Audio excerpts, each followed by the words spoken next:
New NASA research indicates that Saturn's iconic rings are not only younger than previously thought, but also that these rings are actually disappearing at an extremely fast pace. The research found that the rings are draining away toward the planet as a dusty rain of ice particles. Saturn's rings consist mostly of water ice that ranges in size from microscopic dust to large boulders.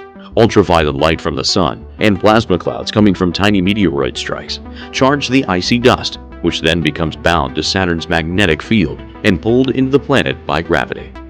This material rains into the planet and begins to disintegrate, allowing it to react chemically with the electrically charged part of Saturn's upper atmosphere, the ionosphere. The ions glow in an infrared light as part of this process if the rain is light, but the emissions dim if the rain is heavy. This was observed using instruments attached to the Keck telescope in Hawaii.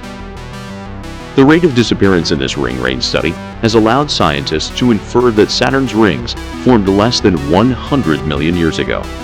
This means Saturn wasn't born this way, as the planet is known to be over 4 billion years old.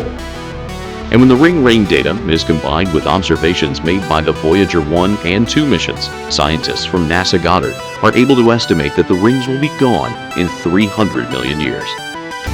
So if this rain doesn't go away, Saturn will be ringless another day.